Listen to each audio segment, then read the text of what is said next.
Hello Victorians, it's me, the game director of Victoria 3, Martin Unward, and with me today... I'm Lino Claudius and I'm the game design lead for Victoria 3. Yeah, and we're here to talk a little bit about the future free updates of the project, specifically what will be coming in the next few updates that we'll be releasing for Victoria 3.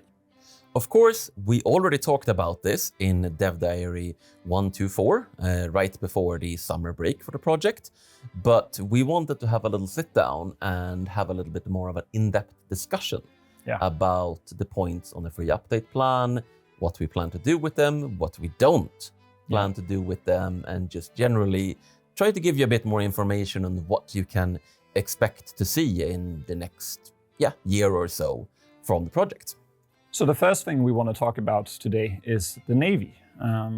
So navies are important in the Victorian age in particular, of course, and we want to make them shine.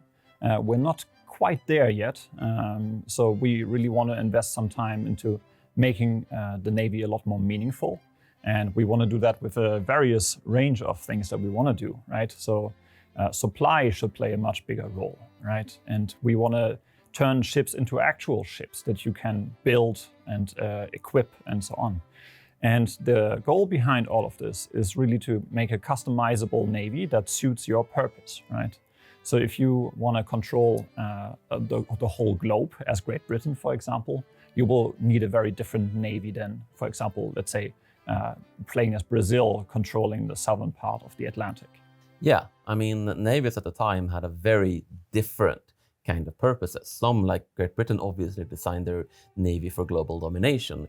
But if you're really just looking to be a regional power or even just looking to defend your coasts, then you don't need like a big blue water navy. You don't really need dreadnoughts. You can make a more efficient navy.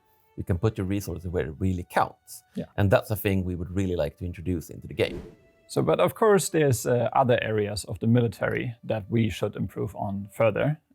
We have had the 1.5 update, of course, which was a major improvement, but we need to refine a bit more in the military system in general, for armies in particular. I have mentioned supply already, right, for the navies. So that is something that we definitely want to improve for armies as well. And also things like the military access, right? That is a big pain point right now. Yeah, but for instance, you have the trouble like Prussia not being able to reach Denmark, where in history they would be able to like march their armies through other members of the German Confederation. So we definitely want to tackle that by making a proper like military access system. Yeah, exactly. Another point on our list when it comes to armies and military warfare in general is that we want to probably introduce a system for more limited wars. So smaller scale wars, let's say the Crimean War, right, for example, is a good case. That doesn't automatically involve like all great powers across the globe. So you don't have like World War I basically in 1836. Yeah. No, I think the thing there is conflicts vary significantly in scale. You know, you have everything from the Great War to tiny colonial brushfire wars, and every war, especially early games, shouldn't involve like the full militaries of two great powers duking it out over some small island or something like that. So having a system where we can really vary the size of the wars, and this is actually something that we are able to do to a totally different degree because of the military system that we have. It makes it a lot more feasible to have a system that limits these sort of theaters of war. So it's something that's been on our ambition list for a while, and we're hoping to finally get to relatively soon. When it comes to the historical immersion part of the future update plans, we've actually decided that we're not going to go over it so much right now, and that's because everything that's there on the list right now are things that are and have been in progress for a while. For instance, making the AI play better with historical content, just adding more content and flavor and immersion to the game in general. And while of course these are priorities, these remain priorities, there isn't really that much to say besides the fact that these are things we're going to keep working on and keep improving with every single update until we're happy with the state that they're actually in. When it comes to diplomacy, one of the areas we are definitely looking to make some improvements in is diplomatic plays. So right now, diplomatic plays are quite interesting in the sort of pre-phase of the war, who you can get in on your side, who you're able to get to support you, whether you can get the opponent to back down. But once it gets to the becoming a war phase, then the diplomacy essentially freezes, and the outcomes really aren't as varied as we'd like them to be. So some of the improvements we'd like to make is, for one, you should be able to negotiate an actual sort of deal in a diplomatic play, not just completely like one side backs down on the other, but I'll give you this if you get this. We would also like other powers to be able to get involved. And one thing we would really like to do is actually for wars to be able to sort of return to being diplomatic plays and to have negotiation and changes to wars happen in the middle of a war. Of course, interests also tie very closely to diplomatic plays, and they're not, well, excuse the pun, very interesting right now, because you kind of just declare them, you have the ability to be in an area and to participate in that area, but they could be so much more. Yeah, exactly. And this is where we want to tie in the Navy that I mentioned earlier, right? Where we want to make a lot of improvements, way closer to the way that you currently declare an interest, right? So you will need your navies to actually control that interest for a longer period of time, for example. So we want to make Navy matter more in diplomacy overall. And also for different levels of involvement to tie into all this, because it should be a difference between I have an interest in a region because I kind of want to know what's going on there, and I have an interest in a region because I am expanding my colonial empire. Those do not represent the same level of sort of commitment to a region of the world. So interests should be able to reflect that. Yeah, exactly. It definitely makes sense to have you talk about trade. I'm already looking at the next category, kind of. When it comes to internal politics, one of the areas of the game where we would really like to make some improvements is legitimacy. While we're pretty happy with the way legitimacy currently represents how much political strength and support is behind the government, I feel like there's a couple aspects that are actually missing. For instance, there isn't really a sense of how well the government is doing. What has it accomplished? You voted a government into place, but what have they done with that mandate? So, for instance, winning a war, losing a war, pushing their agenda, these sort of things should make legitimacy move in ways that isn't just based on what's the strength of their political base. Yeah, it's a bit too static right now. Yeah, exactly. And there's also kind of this is a fuzzy thing, but an important sense of legitimacy is sort of the sense of national pride, the sense of national accomplishment, the spirit of the nation. Do people feel like the nation is on the right path or the wrong path? Yeah. And while, this can be fuzzy, this can involve a lot of factors, we do think it's an important factor to whether governments rise and fall, and we would like to incorporate it into the game in a mechanical sense, where there is an actual tangible sense of national accomplishment that influences whether a government is able to get its agenda through, and also whether a government can be easily removed. Because if you have a very successful, very legitimate government, it shouldn't be easy to just kick them out of power. That should, of course, cause an uproar. Yeah, absolutely. So legitimacy, another area in internal politics that we want to tackle, because it is a bit one-dimensional right now, is the acceptance or the discrimination of cultures in your country. So legitimacy, we probably want to do something like a bar with 5 different levels, for example, that have different effects on pops that actually fall under these levels. And then laws would influence what effects are actually present on which level and so on. And this should basically provide a bit more dynamic and more tangible system for you to play with. Yeah, but of course, another important factor to discrimination is changing the way it works to not be solely based on which particular law you have enacted. Because just because you pass a law saying that all cultures are equal now doesn't actually mean that the population in your country, have taken in this and that this is reflective of how they feel about the situation. So we also want discrimination to have more factors to it, such as how long a culture has been present in a country, who has the sort of wealth and power, and just other factors that would influence whether a particular culture or religion would be seen as fully accepted or not in a country. So the cool thing about these changes that we plan is that it allows us to do some other interesting stuff. So, for example, nationalist movements can change this way.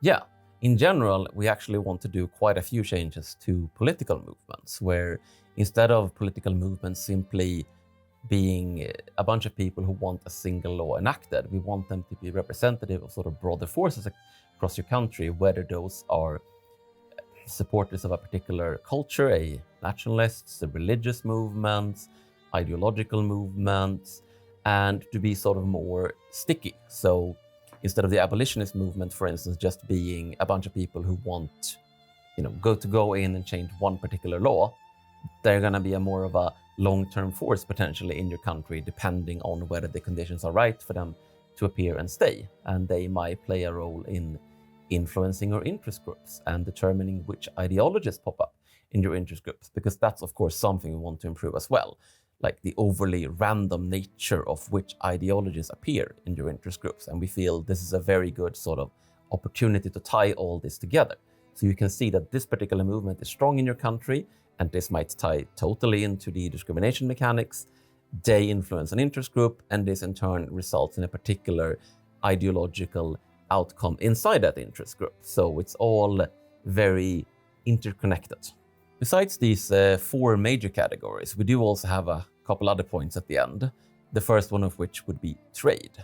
Trade is a fairly common complaint in the terms of like how fiddly it is, how much time you have to devote to managing and like watching and changing and re-establishing your trade routes, and the fact that it can be very swingy. Like one moment you have a very profitable iron trade route, the next moment the trade route crashes completely, and actually figuring out why this happens, I mean, it can get a little bit frustrating, and it's definitely something where we feel there's too much micromanagement going on.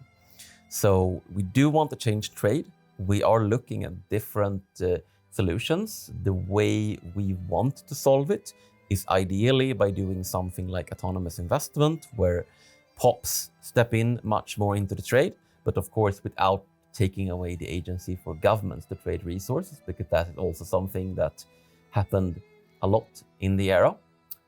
But precisely how we're going to change it, you're going to have to keep your eyes on that, but it is very much on our radar. As you know, last year we introduced a new feature to the game called companies. And since then we have gotten a few new tools in our toolbox that allows us to make them a lot more interesting. So the building ownership rework that we've done with the recent 1.7 update allows us now to actually take the next step and try and make companies a lot more like integrated into the actual simulation. So the big thing that we're planning to do is that companies will actually have an HQ in the world from which they can actually own actual building levels in the world. So these are some of the bigger points that we're looking to improve and expand on in the upcoming updates. But this is of course not an exhaustive list. We will continue to bug fix, we will continue to improve the AI, we'll continue to look at performance, and just of course all sorts of small and big improvements to the game in general. Quality of life improvements. Yeah. Definitely. And before we sort of sign out, I also actually want to ask you, what's your favorite thing on this list? I think that would have to be the company improvements. As you may remember, I was the one that kind of pitched this feature like about a year ago, and then we were like, yeah, let's do it. It was a fun little pitch meeting because like you were sat down and you were like, you wrote out, you had this thing you pitched to me, and I was like, yes, actually, let's do it right now. Yeah, exactly. And I'm not sure if you were expecting that. No, not at all. I was thinking you were going to say like, yeah, maybe in 2 years, and then leave it at that. But yeah, then we actually went ahead and implemented like the first phase of this, which was really cool. I think it already improved on a lot of the challenges that I saw, which I wanted to tackle with companies. And now we're basically doing the next step, right? Yeah. And we're making them really an integral part of the simulation, the core of what makes Victoria this game. Yeah, I mean, one of the really fun things about companies is the moment we started looking at this feature, everyone had an idea, and a lot of different ideas for how this feature can be built on. Like, oh, they can have quarters, they can have characters, they can influence politics, they can have their own sort of foreign affairs thing going on, like the United Fruit Company. So it's been one of those features where there hasn't exactly been a lack of ideas on how to improve this feature in the future. And it's definitely something that I don't think we'll ever stop building on so long as we continue to update this game. No, I agree. It's the gift that keeps on giving. But I want to stress, of course, that we're not going to implement all of what he just said immediately. Tomorrow. Yeah, exactly. But we're going to try and make some significant steps here. So what's the highlight for you? So I think for me, there's a lot of things, of course, that I love here. But if I have to pick one, it would be the boats. It would be the navies. It would be a lot of the things about the navies. I am a big fan of boats, as it turns out. And just the very idea of being able to incorporate the Navy into so many more parts of the game, like diplomatic, military, colonial, the very core concept that the kind of geopolitics you can do, the way you can project your power as a nation, and the way you can conduct diplomacy should in some ways be determined by the size and shape of your Navy, is something that I wanted to do in a Paradox game forever. And the fact that this is now not just a far distant ambition in some game at some point, but a sort of medium-term ambition in a game that I'm currently directing is something I am very, very excited about. Yeah, for sure. I'm really excited about like the customizable parts of this, right? Like this whole feature set that we have planned there. I think that makes for a really interesting gameplay for the player, and I can't wait to actually get my hands on designing this myself. Yes. And of course, we'll be coming with some details about this, but it'll be a little while. But at some point, you will definitely learn more about all of our big plans for boats. But as for what's coming in the more immediate future, you actually only have to wait until tomorrow to get some more details, because we'll be releasing a dev diary on update 1.8, giving you an overview of the update and what will be coming with that update. Yeah. So you can look forward to that. So let's talk about OPB.